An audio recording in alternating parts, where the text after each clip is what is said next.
Back in February, we did an event where we tried to test out this right-left alliance possibility. We brought together 40 people. Glenn was one of them.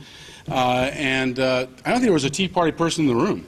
Yes, Ron Paul's Ron Paul was not in the room. Ron Paul was not in the room. There was not. It was interesting. What was great about the event, one of the great moments about the event, was that Glenn spoke out and said that the Tea Party is at its core racist.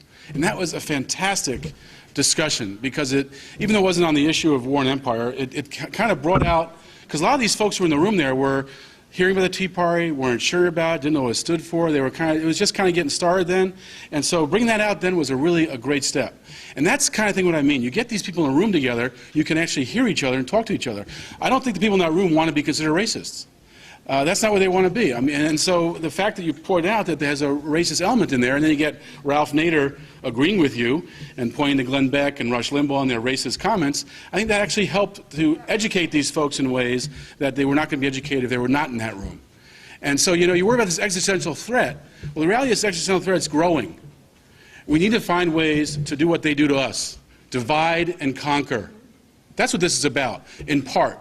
It's about dividing our opponents. And if we're, you talk about workers, well, you look at workers, a lot of workers vote Republican. A lot of labor union members vote Republican. A lot of workers are in this Tea Party movement trying to figure out why they're getting screwed in the economy.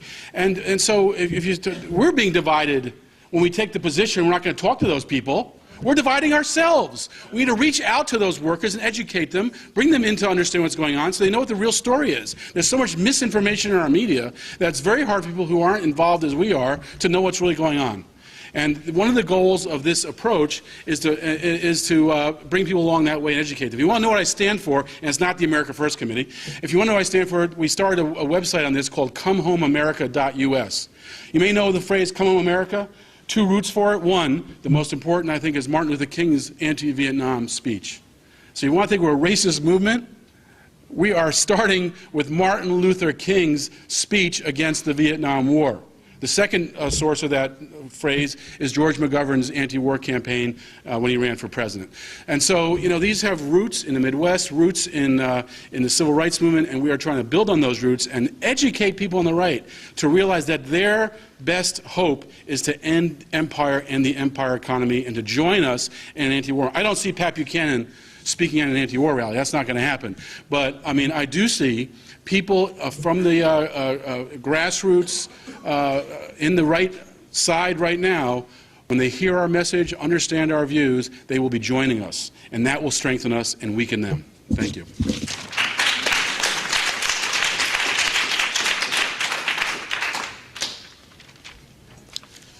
Yeah, very briefly, I'd like to deal with Kevin on his own terms.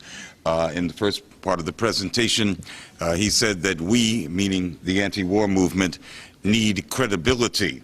And I assume that he meant credibility with those circles that the Tea Party derives its support from.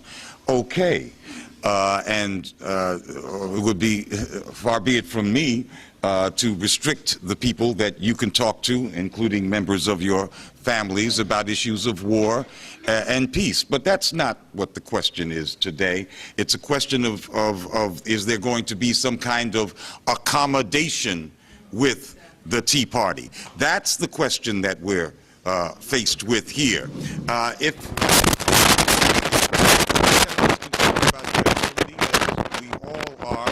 What about the credibility with black people? What about credibility with non-white America? You blow all of it. You kiss it off. You throw it away. It is suicidal politically. It is siding with Satan himself. Now, I could argue about why the Tea Party is Satan himself, but that's not important. What is important is that black folks see it, I believe correctly, as being Satan himself.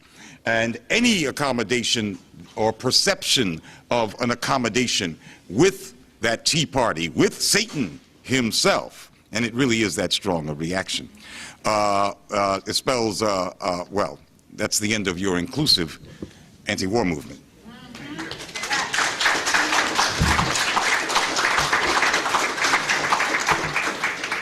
don't think anybody that is truly in this anti-war movement from a progressive perspective would say we should put more of our energy into reaching out to the Tea Party than we should into building a strong grassroots coalition of unions, civil rights organizations, women's groups, environmental groups. We know that's where our base is. We know we've done a lousy job in the peace movement. We are way too white. We are way too old. And October 2nd gives us a good opportunity to start changing that.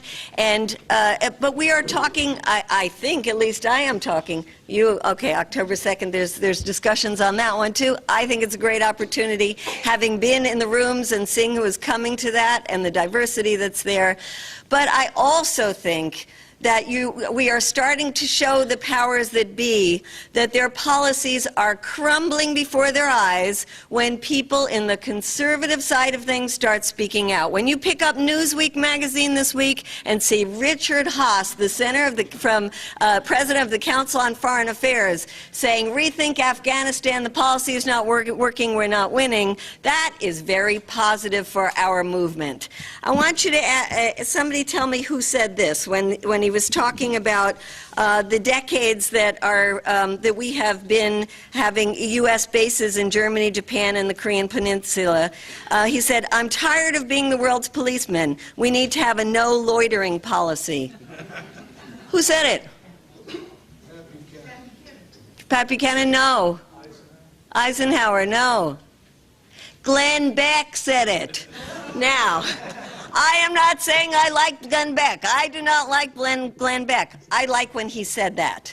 And I like when I hear conservatives, even Ann Coulter, who I can't stand, when she starts coming out and saying things, you see that they are seeing what we saw from the very beginning, that their policies don't work.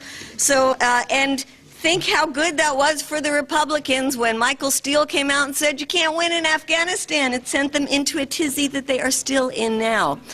So it is good for us when people that are conservative come out saying these wars are unwinnable, and it's good for us to seek those people out and to try to get their voices out there, because it does help end war.